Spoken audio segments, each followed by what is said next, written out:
రాష్ట్ర అభివృద్ధి విషయంలో తెలంగాణ సీఎం రేవంత్ రెడ్డిని Karnataka CM DK Shivakumar follow అవుతున్నారు. రాష్ట్ర అభివృద్ధి కోసం కేంద్రంతో కలిసి పనిచేసేందుకు సిద్ధమని గతంలో పలుమార్లు సీఎం రేవంత్ రెడ్డి వ్యాఖ్యానించారు. కర్ణాటక అభివృద్ధి కోసం ప్రధాని నరేంద్ర మోదీతో కలిసి పనిచేయాలని రాష్ట్ర ప్రభుత్వం కోరుతుందని కర్ణాటక సీఎం డీకే శివకుమార్ తెలిపారు. మైసూరులో జరిగిన స్వామి వివేకానంద సాంస్కృతిక యువజన కేంద్రం వివేక స్మారక ప్రారంభోత్సవంలో ఈ వ్యాఖ్యలు చేశారు డీకే శివకుమార్. ఇదే కార్యక్రమంలో ప్రధాని నరేంద్ర మోడీ కూడా పాల్గొన్నారు. రాష్ట్రం తరఫున ప్రధానికి పూర్తి మద్దతు ఉంటుందని, దేశ అభివృద్ధిలో కర్ణాటక భాగస్వామ్యం కీలకమని డీకే శివకుమార్ అన్నారు. కర్ణాటక, బెంగళూరులు దేశానికి ముఖద్వారమని పేర్కొంటూ రాష్ట్ర అభివృద్ధికి ఉదారంగా సాయం అందించాలని ప్రధాని నరేంద్ర మోడీని డీకే శివకుమార్ కోరారు. స్కూల్స్ దగ్గర జంక్ ఫుడ్ను బ్యాన్ చేస్తూ మహారాష్ట్ర ప్రభుత్వం కీలక నిర్ణయం తీసుకుంది. స్కూల్ నుంచి 50 మీటర్ల పరిధి వరకు ఏ ఒక్కరు కూడా జంక్ ఫుడ్ అమ్మవద్దని కీలకమైనటువంటి హెచ్చరికలు జారీ చేసింది. అలాగే అక్కడ ఉన్నటువంటి షాపుల్లో కొవ్వు అలాగే చక్కెర శాతం ఎక్కువ ఉన్నటువంటి పదార్థాలను కూడా అమ్మవద్దని కీలకమైనటువంటి సూచన చేసింది. మరోవైపు ఆ స్కూల్ పరిధిలో ఎవరైనా సరే అమ్మాల్సి అనుకుంటే మాత్రం వాళ్ళంతా కూడా పాలు అలాగే ప్రోటీన్ ఫుడ్ని మాత్రమే సర్వ్ చేయాలని కూడా మహారాష్ట్ర ప్రభుత్వం తెలిపింది. రాబోయే ఎన్నికల్లో 50% పైగా ఓట్లు జెన్జీవే అన్నారు మాజీ మంత్రి కేటీఆర్. ప్రధాని మోడీ ఎవరితో పెట్టుకోవద్దో వారితోనే పెట్టుకున్నారన్నారు. జెన్జీ దెబ్బకి మోడీ అర్ధరాత్రి ఇన్స్టాలో వీడియో పెట్టాల్సిన పరిస్థితి వచ్చిందన్నారు కేటీఆర్. తాజాగా ఢిల్లీలో జరిగిన పోరాటం వాట్సాప్ అంకుల్స్కి ఇన్స్టా యువతికి మధ్య జరిగిన పోరాటంగా కేటీఆర్ అభివర్ణించారు. సో రానున్న ఎన్నికల్లో 50% పైగా ఉన్నటువంటి జెన్జీ ఓట్లే కీలకంగా మారబోతున్నాయన్నారు కేటీఆర్. రాష్ట్రంలోని ప్రాథమిక వ్యవసాయ సహకార పరపతి సంఘాలకు సంబంధించినటువంటి డైరెక్టర్లు, చైర్మన్లకు సంబంధించినటువంటి నియామకాలు అలాగే వారి అర్హతకు సంబంధించినటువంటి స్పష్టమైనటువంటి ప్రణాళికనైతే రూపొందిస్తూ ఉన్నారు. దీనికి సంబంధించి ఈరోజు గాంధీ భవన్లో టీపీసీసీ అధ్యక్షుడు మహేష్ కుమార్ గౌడ్ అలాగే వ్యవసాయ శాఖ మంత్రి తుమ్మల నాగేశ్వరరావుతో పాటు ముఖ్యంగా ఇటు రాజ్యసభ ఎంపీ వేం నరేందర్ సహా పలువురు కాంగ్రెస్ నేతలైతే ఓ కీలకమైనటువంటి సమావేశాన్ని కూడా ఏర్పాటు చేశారు. ఈ సమావేశంలో ఈ డైరెక్టర్లు, చైర్మన్లకు సంబంధించినటువంటి నియామకాల్లో అనుసరించాల్సినటువంటి నిబంధనలు ఏవైతే ఉన్నాయో వాటన్నిటి గురించి కూడా చర్చించారు. ముఖ్యంగా ఎస్సీ, ఎస్టీ, బీసీకి సంబంధించి అలాగే మహిళలకు సంబంధించి కూడా ఈ నియామకాల్లో కూడా ముఖ్యంగా పెద్దపీట అయితే వేయనున్నారు. డబల్ బెడ్రూమ్లు ఇప్పిస్తారంటూ ఒక్కొక్కరి దగ్గర ₹1,00,000 వసూలు చేసినటువంటి ఒక వ్యక్తి అరెస్ట్ అయ్యాడు. టాస్క్ ఫోర్స్ పోలీసులు అలాగే మొగల్పూర్ పోలీసులు సంయుక్తంగా ఒక మొత్తం రైడ్ చేసిన తర్వాత నిందితుల నుంచి 52 నకిలీ అలాట్మెంట్ ఆర్డర్ కాపీలు లభ్యమయ్యాయి. ఇప్పటికే చాలామంది అతను పనిచేసినట్టు ప్రతి ఒక్క ప్లేస్లోకి వెళ్ళడము, అమాయకులను బట్టి వారిని అందరూ కూడా సెలెక్ట్ చేసుకోవడం, వారి దగ్గర నుంచి ఒక్కొక్కరి దగ్గర ₹1,00,000 కూడా వసూలు చేసుకుని జల్సాలకు కూడా వాడుకున్నట్టుగా పోలీసుల విచారణలో తెలిసింది. సో ప్రస్తుతం అయితే సయ్యద్ సల్మాన్ని అరెస్ట్ చేశారు. అరెస్ట్ చేసిన తర్వాత రిమాండ్ కూడా తరలించారు. సో డబల్ బెడ్రూమ్ విషయంలో ప్రజలందరూ కూడా అప్రమత్తంగా ఉండాలని కూడా పోలీసులు హెచ్చరికలు జారీ చేశారు. ఇక సామాజిక న్యాయ తెలంగాణ సంకల్ప సభ పేరిట టీఆర్ఎస్ తెలంగాణ రక్షణ సేన మరొక బహిరంగ సభకు పిలుపునిచ్చారు. ఆగస్టు 6న ఇటు సరునార్ ఇండోర్ స్టేడియంలో ఈ కార్యక్రమం ఉంటుందన్నట్టుగా ప్రకటించారు. ఆగస్టు 6న ప్రొఫెసర్ జయశంకర్ జయంతి సందర్భంగా ఈ సభ నిర్వహిస్తున్నట్టుగా కూడా చెప్పారు. దీనికోసం అన్ని అనుమతులు కూడా ఇప్పటికే కోరామన్నట్టు కూడా చెప్పారు. మరోపక్క ఈ సామాజిక న్యాయం అలాగే అన్ని శాఖల అంటే అన్ని వర్గాల వారు ఈ రాజకీయాల్లోకి రావడమే ప్రధాన ఎజెండాగా ఈ సభ నిర్వహిస్తున్నామని, రాష్ట్ర నలుమూలల నుంచి పెద్ద ఎత్తున ప్రజలందరూ రావాలని, విజయవంతం చేయాలని కూడా కోరారు. కరీంనగర్ కార్పొరేషన్లో యూడీఎఫ్ నిధుల విషయంలో గోల్మాల్ జరిగాయని చెప్పి బీఆర్ఎస్ నాయకులు ఆరోపణలు చేస్తున్నటువంటి నేపథ్యంలో ఈరోజు కేంద్ర మంత్రి బండి సంజయ్ ఈ విషయం పైన స్పందించారు. యూడీఎఫ్ నిధులు అనేటువంటివి రాష్ట్ర ప్రభుత్వానికి విషయంలో వస్తున్నాయని చెప్పి కరీంనగర్ కార్పొరేషన్లో బీజేపీ మేయర్ దక్కించుకోవడంతో కరీంనగర్లో అవినీతి రహిత పాలన అందిస్తున్నామని చెప్పి ఎవరైనా తప్పుడు కూతలు తీస్తే ఖచ్చితంగా వాళ్ళను కేసులు పెట్టి కోర్టుకు ఈడిస్తాం, ఖచ్చితంగా నోటీసులు పంపుతామని చెప్పి బండి సంజయ్ హెచ్చరికలు జారీ చేశారు. విజయవాడలో వన్ టౌన్లో ఇటీవల కాలంలో బంగారు షాప్లో చోరీ జరిగింది. ఆ చోరీకి సంబంధించి 3 నిందితులను పోలీసులు గుర్తించారు. 3 కూడా రాజస్థాన్కి సంబంధించి అదే షాపులో గత 4 సంవత్సరాల కాలంగా పనిచేస్తున్న వారిగా గుర్తించారు. వారి వద్ద నుంచి ₹14 లక్షల పైగా నగదు, 302 గ్రాముల బంగారం, 685 గ్రాములకు సంబంధించిన ఆభరణాలను పోలీసులు స్వాధీనం చేసుకున్నారు. 3 నిందితులను అరెస్ట్ చేసి పోలీసులు కోర్టులో హాజరుపరిచారు. వీరి 3కి 14 రోజుల పాటు రిమాండ్ విధిస్తూ న్యాయమూర్తి ఆదేశాలు జారీ చేశారు. భోగాపురం అల్లూరి సీతారామరాజు ఇంటర్నేషనల్ ఎయిర్పోర్ట్ ప్రారంభోత్సవం అట్టహాసంగా జరిగింది. ప్రధాని Narendra Modi, governor Abdul Nazeer, CM Chandrababu, deputy CM Pawan Kalyan Bhogapuram ఎయిర్పోర్ట్ను ప్రారంభించారు. ఈ రోజు ఉదయం అధికారికంగా భోగాపురం ఎయిర్పోర్ట్ ప్రారంభమైన పూర్తి స్థాయి ఆపరేషన్స్ ఆగస్టు 17 నుంచి ప్రారంభం కానున్నాయి. ఆగస్టు 17వ తేదీ అర్ధరాత్రి 12:01 నుంచి విశాఖ ఎయిర్పోర్ట్ ఆపరేషన్స్ క్లోజ్ కానున్నాయి. భోగాపురం ఎయిర్పోర్ట్ నుండి 17వ తేదీ ఉదయం ఢిల్లీ, ముంబై, బెంగళూరు, హైదరాబాద్, కలకత్తా, చెన్నై, విజయవాడకు డొమెస్టిక్ ఫ్లైట్స్, సింగపూర్కు ఇంటర్నేషనల్ ఇంటర్నేషనల్ ఫ్లైట్స్ నడవనున్నాయి. భోగాపురం ఎయిర్పోర్ట్ నుండి ఆపరేషన్ స్టార్ట్ అయితే ఉత్తరాంధ్రతో పాటు ఒరిస్సా, ఛత్తీస్గఢ్ రాష్ట్రాల నుంచి వచ్చే ప్రయాణికులతో రద్దీ పెరిగే అవకాశం కనిపిస్తుంది. స్వయంభూ శ్రీ కాణిపాక విఘ్నేశ్వర స్వామికి 38 లక్షల విలువ గల వెండి కవచాలు విరాళంగా వచ్చాయి. 12 కేజీల బరువు గల సర్వాంగ కవచము, తొండము, హస్తాలతో పాటు చెవులను కూడా బహుకరించారు ఒక భక్తుడు. అంటే ఈ కుటుంబం తిరుపతి జిల్లా తిరుచానూరుకు చెందినటువంటి సూర్యకుమార్గా మనం చెప్పొచ్చు. అయితే ఇవాళ మధ్యాహ్నం కాణిపాక ఆలయ అధికారుల సమక్షంలో ఇవన్నీ కూడా స్వామివారికి బహుకరించారు. ఇప్పటికే అనేక సందర్భాల్లో స్వామివారిని దర్శించుకుంటాం. ఆయన పైన ఉన్నటువంటి నమ్మకము, మాకు కలిగినటువంటి కోరికల నేపథ్యంలోనే ఇటువంటి వెండి కవచాలు స్వామివారికి ఇవ్వాలనేటువంటి మొక్కుబడితోనే దాదాపు 12 కిలోల బరువు ఉన్నటువంటి 38 లక్షల విలువైన ఈ కవచాలను కాణిపాక ఆలయానికి బహుకరించారు.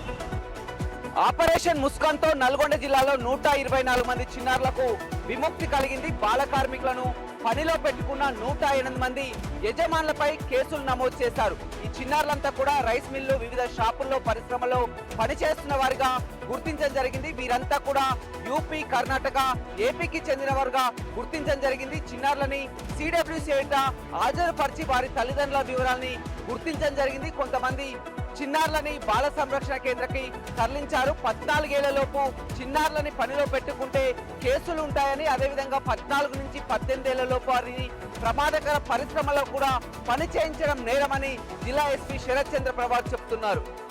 పోలవరం జిల్లాని వరద ముంచెత్తింది. ఈ నేపథ్యంలో చూసుకున్నట్టయితే కోనవరంతో పాటు వీరపురం గ్రామాలన్నీ కూడా నీట ములిగాయి. అయితే ఉదయ భాస్కర్ కాలనీకి అయితే పూర్తిగా అయితే నీటిలో జల దిగ్బంధం అయిన పరిస్థితి కనిపిస్తుంది. ఇప్పటికే 32 ప్రత్యేక బోట్ల ద్వారా రెస్క్యూ ఆపరేషన్ చేస్తున్నారు. ఆ కాలనీలో ఉన్న వారిని అందరినీ కూడా పునరావాస కేంద్రాలకి తరలించారు. మహిళల్ని, అలాగే గర్భిణీలను అయితే పూర్తిగా అయితే ఇప్పటికే జీజీహెచ్ తరలించారు. ఎక్కడ కూడా మంచినీరు కానీ లేదంటే ఆహారం కానీ ఇబ్బందులు రాకుండా చూసుకోవాలంటే కూడా కలెక్టర్ దినేష్ అయితే ఆదేశాలు జారీ చేశారు. వీరపురంలో ఉండి ఆయన నేరుగా సిచ్యువేషన్ కంట్రోల్ చేస్తున్న పరిస్థితి ఇక్కడ పోలవరం జిల్లా వ్యాప్తంగా ఉంది. అనంతపురం జిల్లా గుత్తి పట్టణంలోని జంగాల కాలనీ మహిళలు తాగునీటి కోసం రోడ్డెక్కారు. రాస్తా రోకో నిర్వహించారు. రాస్తా రోకో నిర్వహించడంతో గుత్తి పట్టణంలో వాహనాల రాకపోకలకు అంతరాయం ఏర్పడింది. తాడిపత్రి రోడ్డు నుంచి రాజీవ్ గాంధీ సర్కిల్ వరకు వాహనాలు నిలిచిపోయాయి. 20 రోజుల నుంచి తాగునీటి సరఫరా కావడం లేదని మహిళలు ఆవేదన వ్యక్తం చేశారు. మున్సిపాలిటీ అధికారులు పట్టించుకోవడం లేదని, ఎమ్మెల్యేలు మారుతున్నా తమ సమస్య మాత్రం తీరడం లేదని మహిళలు ఆవేదన వ్యక్తం చేశారు. తక్షణమే తమ సమస్య పరిష్కరించకపోతే పెద్ద ఎత్తున ఉద్యమానికి శ్రీకారం చుడతామని మహిళలు హెచ్చరించారు. సంగారెడ్డి జిల్లాలో ఫుడ్ సేఫ్టీ అధికారులు వరుసగా తనిఖీలు చేపడుతున్నారు. నిన్న ప్రభుత్వ మెడికల్ కాలేజీలో ఫుడ్ సేఫ్టీ అధికారులు తనిఖీలు చేశారు. ఇవాళ కంకోల్లోని వాక్సాన్ యూనివర్సిటీలో తనిఖీలు చేశారు. వంటగది, స్టోర్ రూమ్కు సంబంధించి పూర్తి స్థాయిలో క్షుణ్ణంగా పరిశీలించారు. అక్కడ ఉన్నటువంటి పాలను, పిండిని పూర్తి స్థాయిలో పరిశీలించారు. అక్కడ పిండి, శనగపిండికి సంబంధించి అనుమానాలు రావడంతో వాటిని ల్యాబ్కు తరలించారు. వచ్చే రిపోర్ట్ ఆధారంగా చర్యలు తీసుకుంటామని హెచ్చరించారు. అదేవిధంగా కంకోల్ యూనివర్సిటీలో రెగ్యులర్గా ఫుడ్ సేఫ్టీకి సంబంధించినటువంటి తనిఖీలు చేస్తున్నామని, అందులో భాగంగానే విజిట్ చేసినట్లు ఫుడ్ సేఫ్టీ అధికారులు చెప్తున్నారు. బయట కానివ్వండి, ఎక్కడైనా సరే హోటళ్ళు, రెస్టారెంట్, దాబాలలో ఫుడ్ సేఫ్టీ నిబంధనకు అనుగుణంగా ఫుడ్ను ప్రిపేర్ చేయాలంటూ ఫుడ్ సేఫ్టీ అధికారులు హెచ్చరించారు. ముత్తుకూరు మండలం, తోటపల్లి, గూడూరు మండలాల్లో ఉండే థర్మల్ పవర్ ప్రాజెక్టుల నుంచి వచ్చే బూడిద యాష్పాండ్కి చేరుతుంది. యాష్పాండ్ నుంచి లారీల ద్వారా ఇతర ప్రాంతాలకి ఈ బూడిదని తరలిస్తూ ఉంటారు. అయితే తరలించేటువంటి సమయంలో ఆ వాహనదారులు, ఆ లారీలు ఏవైతే ఉంటాయో వాటిని సరైన జాగ్రత్తలు తీసుకొని నిబంధనల ప్రకారం తరలించాల్సి ఉంటుంది. అయితే వెళ్ళేటువంటి ఆ బూడిదంతా కూడా అధిక లోడ్లతో వెళ్ళడంతో రోడ్డు మీద చేరడం, అదేవిధంగా ఆ లారీలు వెనక వెళ్ళేటువంటి వాహనదారులకి అనేక ఇబ్బందులు కలిగిస్తున్నాయి. ఆ బూడిదంతా కళ్ళల్లో చేరి ప్రయాణం చేయాలంటేనే నరకం కనిపిస్తుంది. మరోపక్క బూడిదంతా రోడ్ల మీద పడడంతో వాహనదారులు, టూ వీలర్స్, ఆటోలు వాళ్ళు స్కిడ్ అయ్యి అనేక ప్రమాదాలు కూడా జరుగుతున్నాయి. అయితే ఆ వాహనదారులు నిబంధనలు పాటించి అక్కడ వెళ్ళేటువంటి ప్రజలకు ఇబ్బందులు లేకుండా చూడాలని స్థానికులు కోరుతున్నారు. వర్షాకాలంలో విద్యుత్ ప్రమాదాలు జరగకుండా ప్రజలు జాగ్రత్తగా ఉండాలని విద్యుత్ శాఖ ఎస్సీ విజేందర్ రెడ్డి కోరారు. ఉరుములు, మెరుపులు, ఎదురుగాలులు వస్తున్నప్పుడు విద్యుత్ లైన్ల కింద ప్రజలు ఉండొద్దన్నారు. ముఖ్యంగా రైతులు వ్యవసాయ పనులు పోయినప్పుడు సేఫ్టీ నిబంధనలు పాటించాలన్నారు. లూజ్ లైన్లతో పాటు విద్యుత్ స్తంభాలు ఇరిగినప్పుడు వెంటనే విద్యుత్ శాఖ సమాచారం అందించాలని, ఎట్టి పరిస్థితుల్లో విద్యుత్ ప్రమాదాలకు గురి కాకుండా చూసుకోవాలని, ప్రజలు ఏమైనా సమస్యలు ఉంటే వెంటనే సంబంధిత విద్యుత్ శాఖ అధికారులు దగ్గరలో ఉన్న వారికి సమాచారాన్ని అందించాలని వారు సూచించారు. కూటమి ప్రభుత్వం చేస్తున్న అరాచకాలు, అక్రమాలను, అక్రమ కేసులను తిప్పికొట్టాలని వైఎస్ఆర్సీపీ రాష్ట్ర కోఆర్డినేటర్ సజ్జల రామకృష్ణారెడ్డి పిలుపునిచ్చారు. వైసీపీ కేంద్ర కార్యాలయంలో ఈరోజు నాయి బ్రాహ్మణుల సంఘంతో సమావేశం ఏర్పాటు చేశారు. ఈ సమావేశంలో నాయి బ్రాహ్మణులకు పెద్దపీట వేసిన జగన్మోహన్ రెడ్డిని 2029లో గెలిపించుకునే బాధ్యత తీసుకోవాలని, అలాగే జగన్మోహన్ రెడ్డి నాయి బ్రాహ్మణులకు పెద్దపీట వేస్తూ టీటీడీలో కూడా అవకాశం కల్పించిన ఏకైక వ్యక్తి జగన్మోహన్ రెడ్డి అని కొనియాడారు. ప్రొద్దుటూరు వ్యవసాయ మార్కెట్ కమిటీ చైర్మన్ సురేఖ రాజీనామా పొదురు టీడీపీలో ఇప్పుడు దుమారం రేపుతోంది. ఎమ్మెల్యేతో తమకు గిట్టకపోవడం వల్లే ఎమ్మెల్యే రాజీనామా చేయించారని తమపై దుష్ప్రచారం చేస్తున్నారంటూ ఖండించారు సురేఖ భర్త బాలుడు. మేము బీసీ కాబట్టి మాపై తప్పుడు ప్రచారం చేస్తూ తమను రాజకీయంగా అనధికృతం చేస్తున్నారు. గతంలో కూడా నందం సుబ్బయ్య హత్యకు కూడా రెచ్చగొట్టే విధంగా చేయడం వల్ల నందం సుబ్బయ్య హత్యకు గురని కేవలం దీనిపై కూడా టీడీపీ నాయకుడిపై అనధికారానికి ఫిర్యాదు చేస్తామంటూ కూడా బాలుడు ప్రకటించారు. సోషల్ మీడియా వేదికగా మైనర్ బాలికను వేధింపులకు గురి చేస్తున్న వ్యక్తిని అరెస్ట్ చేశారు ఏలూరు 1 టౌన్ పోలీసులు. నెల్లూరు జిల్లాకు చెందిన Parampogu Wilson Eluru rural police station పరిధిలో నివాసం ఉంటున్న బాలికకు సోషల్ మీడియాలో పరిచయం అయింది. అప్పటి నుండి కొన్నాళ్ళు స్నేహంగానే ఉన్న విల్సన్ కొన్నాళ్ళ తర్వాత ఆమెను వేధించడం మొదలుపెట్టాడు. దీంతో బాలిక ఆ విల్సన్ను బ్లాక్ చేసింది. అయినా అతను సోషల్ మీడియా వేదికగా బాలిక గురించి కొంత అసభ్యంగా మాట్లాడడంతో ఏలూరు రూరల్ పోలీసును ఆశ్రయించారు బాలిక తల్లిదండ్రులు. స్పందించిన పోలీసులు వెంటనే కేసు నమోదు చేసి హైదరాబాదులో నివాసం ఉంటున్న పరంపోగు విల్సన్ అరెస్ట్ చేసి ఏలూరులో మేజిస్ట్రేట్ ముందు హాజరుపరిచారు. మేజిస్ట్రేట్ 14 రోజుల రిమాండ్ విధించారు. సోషల్ మీడియాలో అసభ్యకర పోస్టులు చేసిన, మహిళలను వేధించిన కఠిన చర్యలు తప్పవని హెచ్చరిస్తున్నారు పోలీసులు. ప్రకాశం జిల్లా దర్శిలో దివ్యాంగులకు స్వచ్ఛంద సంస్థల సహకారంతో కలెక్టర్ పరికరాలను పంపిణీ కార్యక్రమంలో పాల్గొన్నారు. ఈ సందర్భంగా దివ్యాంగుల కొరకు 143 బ్యాటరీ సైకిళ్లతో పాటుగా 59 ట్రై సైకిళ్లను, అదేవిధంగా చేతికర్రలు 37, అదే వినికిడి యంత్రాలు 40తో పాటు 30 వీల్ చైర్లను పంపిణీ చేశారు. ఈ సందర్భంగా వీటిని పంపిణీకి సహకరించినటువంటి స్వచ్ఛంద సంస్థల ప్రతినిధులను ఆయన ప్రత్యేకంగా అభినందించారు. అనంతరం దివ్యాంగులను ఉద్దేశించి మాట్లాడుతూ దివ్యాంగుల్లో ఉన్నటువంటి అద్భుత శక్తులను వెలికితీసేందుకు ఈ పరికరాలు ఎంతో ఉపయోగపడతాయని ఆయన తెలియజేశారు. ఈ కార్యక్రమంలో ఒంగోలు ఎంపీ మాగొండ శ్రీనివాసరెడ్డితో పాటు దర్శి టీడీపీ ఇన్ఛార్జ్ గొట్టిపాటి లక్ష్మి మరియు స్థానిక ప్రజాప్రతినిధులు, అధికారులు పాల్గొన్నారు.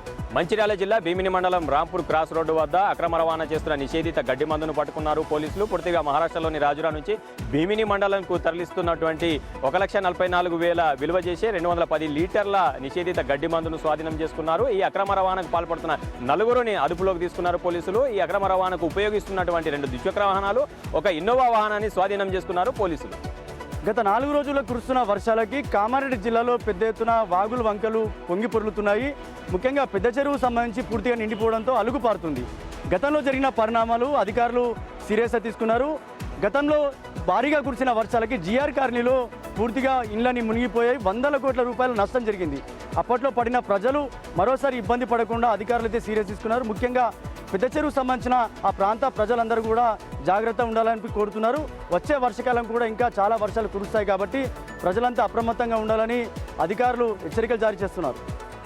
నంద్యాల జిల్లా శ్రీశైలంలో ఘరానా మోసం బయటపడింది. స్టోర్ బియ్యాన్ని సన్న బియ్యంగా మార్చి 50 కేజీల బస్తాను 2,000 రూపాయలకు విక్రయిస్తున్న ముఠా అమ్ముతున్నటువంటి సమయంలో బాధితులకు అనుమానం వచ్చింది. వారిని దేహశుద్ధి చేసి పోలీసులకు ఫిర్యాదు చేశారు. పోలీసులు కేసు నమోదు చేసుకొని ఆరా తీస్తున్నారు. నంద్యాల జిల్లా రుద్రవరం గ్రామానికి చెందిన ఈ ముఠా అంతా కూడా శ్రీశైలంలో మకం వేసి అనేక మంది బాధితులను మోసం చేసినట్లు తెలుస్తుంది. అయితే ప్రజల జీవితాలతో చెలగాటమాడుతున్నటువంటి ముఠాపై తక్షణమే చర్యలు తీసుకోవాలంటూ కూడా బాధితులు కోరుతున్నటువంటి సిచ్యువేషన్. భద్రాచలం వద్ద తగ్గుముఖం పట్టిన గోదావరి, కొనసాగుతున్న 3వ ప్రమాద హెచ్చరిక. ఎగువ ప్రాంతాలకు కురుస్తున్న భారీ వర్షాలకు ఒక్కసారిగా భద్రాచలం వద్ద గోదావరికి వరద పోటెత్తింది. 53 అడుగుల వరకు వచ్చిన సమయంలో 3వ ప్రమాద హెచ్చరిక జారీ చేశారు అధికారులు. ఆ తర్వాత మరో 3 అడుగులు పైగా వరద ప్రవాహం పెరిగింది. అయితే ఉదయం 11 గంటల నుంచి సాయంత్రం 4 గంటల వరకు నిలకడగా ఉన్న గోదావరి ఆ తర్వాత క్రమేపీ తగ్గుముఖం పట్టింది. సాయంత్రం 8 గంటల తర్వాత ఒక్కసారిగా ఆ 50 అడుగులు పైకి ఉన్నటువంటి గోదావరి వరద నీరు ఒక్కసారిగా 1 అడుగు తగ్గి 55 అడుగులకు నిలకడగా కొనసాగుతుంది. ఈ రాత్రి వరకు కూడా 3వ ప్రమాద హెచ్చరిక కొనసాగే అవకాశం ఉందని రెవెన్యూ అధికారులు అంచనా వేస్తున్నారు. సర్ ప్రక్రియలో భాగంగా శ్రీకాకుళం జిల్లాకు సంబంధించి ఓటర్ల ముసాయిదా జాబితా విడుదలైంది. ఈ జాబితాను ప్రతి ఒక్క ఓటర్ కూడా పరిశీలించాలంటున్నారు జిల్లా కలెక్టర్. జాబితాలో పేరు ఉందా లేదా, పేరులో ఏమైనా కరెక్షన్ ఉందా, అడ్రస్ ఏమైనా మార్చుకోవాలా, ఇలా ప్రతిదీ చేంజ్ చేసుకోవడానికి, అభ్యంతరాలు, క్లెయిములు తెలుసుకోవడానికి 4 రోజులు సమయం ఇచ్చారు. దగ్గరలో ఉన్న ఏఆర్ఓ ఆఫీసర్ లేదా తహసీల్దార్ కార్యాలయాల్లో దరఖాస్తు చేసుకోవచ్చని జిల్లా కలెక్టర్ అంటున్నారు. ప్రతి ఒక్కరూ కూడా ఓటర్ లిస్టును పరిశీలించాలని జిల్లా కలెక్టర్ కోరుతున్నారు. జాబితా ప్రకారం జిల్లా వ్యాప్తంగా ప్రెజెంట్ అయితే 17,25,000 ఓటర్లు ఉన్నారు. ఈసారి మహిళా ఓటర్ల సంఖ్య పురుష ఓటర్ల సంఖ్య కంటే ఎక్కువగా ఉంది. పోలింగ్ బూతుల సంఖ్య కూడా పెరిగింది. ఇండియన్ ఆయిల్ కార్పొరేషన్ లిమిటెడ్కి సంబంధించి ఇప్పుడైతే ఏటీఎఫ్ పైన అయితే అటు ధరలు కూడా ఎక్కువ చేయడం జరిగింది. దానికి సంబంధించి ప్రజెంట్ గతంలో 5 రూపాయల నుంచి 10 రూపాయల వరకు పెంచి మళ్ళీ ఇప్పుడు అదే ప్లేస్కి తీసుకురావాలి, అంటే ఒకసారి తగ్గించి మళ్ళీ పెంచడం ఎందుకు చేస్తున్నారు అంటూ కూడా ఇప్పుడు ఏవియేషన్ డిపార్ట్మెంట్ అడుగుతుంది. ఎందుకంటే ఫ్యూయల్కి సంబంధించి ప్రతి ఒక్కరికి డే బై డే కాస్ట్ పెరిగిపోతుందని, దీనివల్ల మాకు వచ్చే కస్టమర్లు తగ్గిపోతుందని, ఇప్పటికే మేము లాస్లో నడుపుతున్నామని ఏవియేషన్ డిపార్ట్మెంట్ చెప్తుంది. అయితే ఇప్పటి నుంచి మేము ఏవియేషన్కి సంబంధించి ఫ్లైట్ల ఛార్జీలు పెంచబోతున్నామని ఏవియేషన్ కూడా ప్రకటించినట్టు తెలుస్తుంది. దానికి సంబంధించి 35 నుంచి 40%, అంటే 100 రూపాయలు అయ్యేది ఇప్పుడు 150 రూపాయలు అవ్వడం, అంటే 10,000 రూపాయలకు వెళ్ళేటువంటి ఒక ప్లేస్కి ఇప్పుడు 15,000 పెట్టాల్సినటువంటి స్టేజ్ అయితే వస్తుంది. దీనికి సంబంధించి మేము ఖచ్చితంగా దీని మీద ఒకటి మాట్లాడతాము అంటూ ఏవియేషన్ డిపార్ట్మెంట్ కూడా చెప్పుకొస్తున్నారు. హైదరాబాద్ మెట్రో మరోసారి మానవత్వాన్ని చాటుకుంది. 2 గ్రీన్ ఛానల్ ద్వారా ఊపిరితిత్తులు, గుండె అవయవాలను కేవలం 25 నిమిషాల్లోనే 14 కిలోమీటర్ల దూరంలో కిమ్స్ ఆసుపత్రికి చేరుకున్నాయి 2 అవయవాలు. ఎల్ఎన్టీ అధికారులు ఇటు వైద్య బృందం చేసినటువంటి మిషన్ ప్రాణదాన సక్సెస్ అయింది. సో ఆ రోగికి సకాలంలో అవయవాలను అందించడంతో ఆ రోగి ఆపరేషన్ కూడా సక్సెస్ కావాలని మనం కూడా ఆశిద్దాం. ఇథనాల్ కార్యక్రమం వల్ల పెట్రోల్ వినియోగదారులకు భారీ ఊరట దక్కిందని పెట్రోలియం మంత్రిత్వ శాఖ స్పష్టంగా తెలిపింది. ఎందుకంటే ఇథనాల్ను పెట్రోల్లో కలపకపోతే మాత్రం ఇప్పటికే రేట్లు ఆకాశాన్ని తాకేవని ఆ శాఖ తెలిపింది. ఇప్పుడు ఢిల్లీలో 125 రూపాయలు అయ్యేదని, కానీ ఇథనాల్ కలపడం వల్ల 30 రూపాయలు ఆదా అవుతుందని ఆ శాఖ స్పష్టంగా తెలిపింది. మరోవైపు చూసుకుంటే ఆ రేషన్ బియ్యాన్ని ఇథనాల్కు వస్తున్నటువంటి వార్తలను పెట్రోలియం మంత్రిత్వ శాఖ ఖండించింది. ఇలాంటి వార్తలు ప్రచురితం చేసే ముందు, ఇలాంటి ఆరోపణలు చేసే ముందు కాస్త ఆలోచన చేయాలని, ఇటువంటి పెట్రోల్తో ప్రతి ఒక్కరు కూడా ఆ జోబులు చిల్లిపడే అవకాశం కూడా లేదని ఆ శాఖ స్పష్టంగా తెలిపింది. E20 పెట్రోల్కు వ్యతిరేకంగా ఢిల్లీలో ఆమ్ ఆద్మీ పార్టీ సదస్సు నిర్వహించింది. కేజ్రీవాల్ అధ్యక్షతన జరిగిన ఈ సమావేశానికి ఆఫ్లైన్, ఆన్లైన్లో కలిసి మొత్తం 6 లక్షల మందికి పైగా హాజరయ్యారు. E20ని వ్యతిరేకిస్తూ ప్రధానికి రాసిన పిటిషన్పై 2 లక్షల మందికి పైగా సంతకాలు చేశారని కేజ్రీవాల్ తెలిపారు.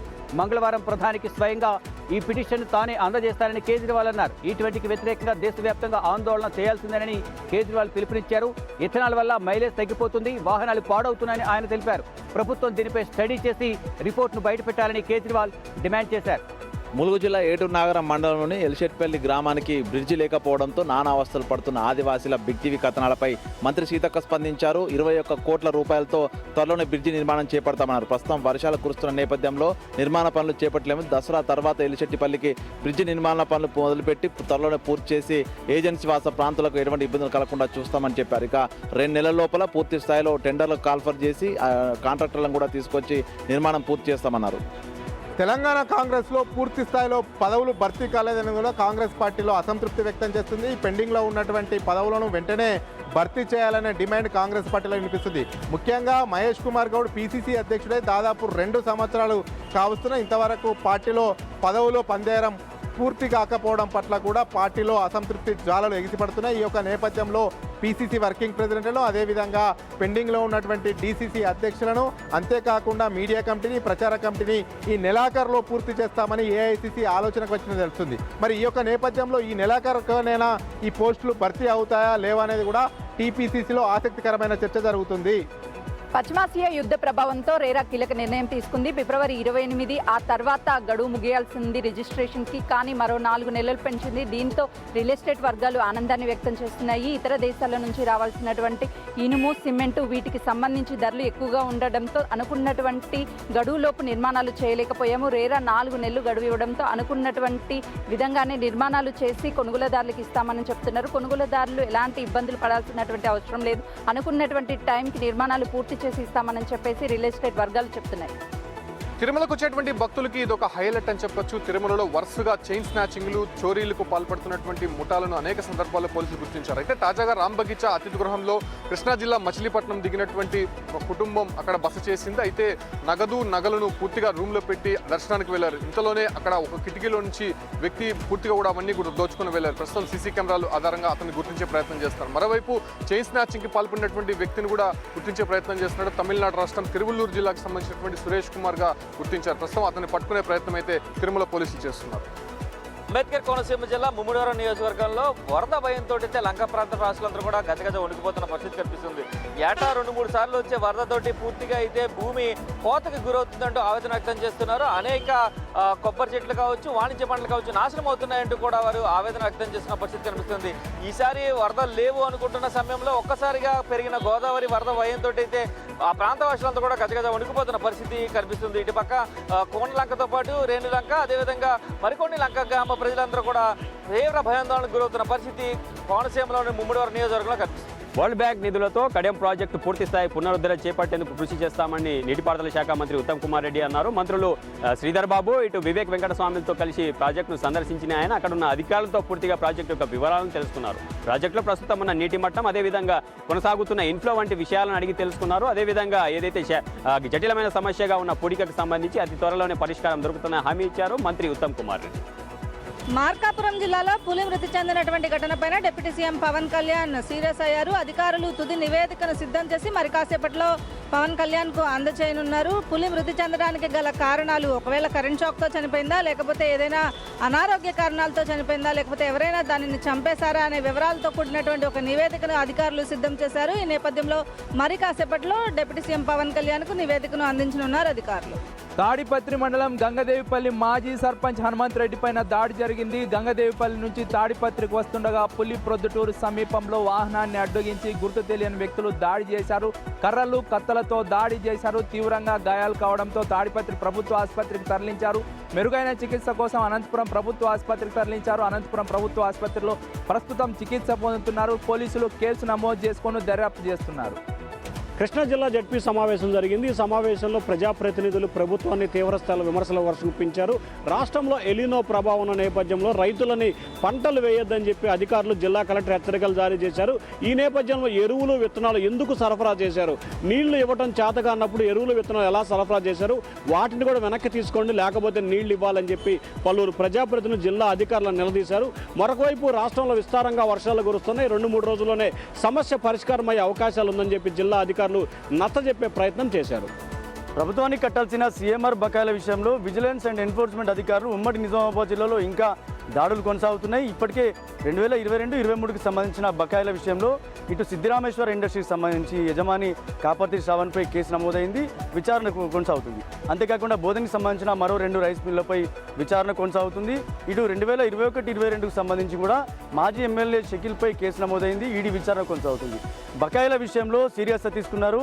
అందుకే విజిలెన్స్ అండ్ ఎన్ఫోర్స్మెంట్ అధికారులు పూర్తి స్థాయిలో విచారణ చేసి ఈ నివేదికను ప్రభుత్వానికి అందించనున్నారు.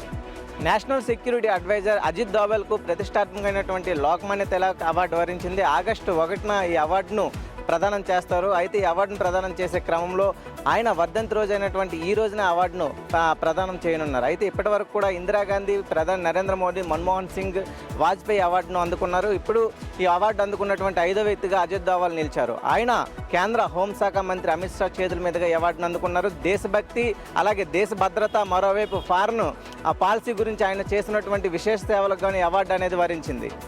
జాతీయ రహదారుల వెంట జరిగేటువంటి ప్రమాదాలను నివారించేందుకు జిల్లా కలెక్టర్లు సిద్ధమయ్యారు. అందులో భాగంగా మార్కాపురం జిల్లా కలెక్టర్ అమరావతి, అనంతపురం జాతీయ రహదారి 2 వైపులా ఉండేటువంటి ఆక్రమణలను తొలగించేందుకు రంగం సిద్ధం చేశారు. అందులో భాగంగా హైవే అధికారులు, పోలీసులు మరియు స్థానిక నాయకులతో కలిసి ఆక్రమణలను తొలగిస్తున్నారు. ఎటువంటి రాజకీయ ఒత్తిళ్లకు తొలగకుండా ఖమ్మం, బేస్తవారిపేట మండలాల పరిధిలో జాతీయ రహదారిని ఆక్రమించినటువంటి ఆక్రమణలు మొత్తం కూడా తొలగించాలనే ఆదేశాలను జారీ చేసి వాటిని తొలగించే ప్రక్రియకు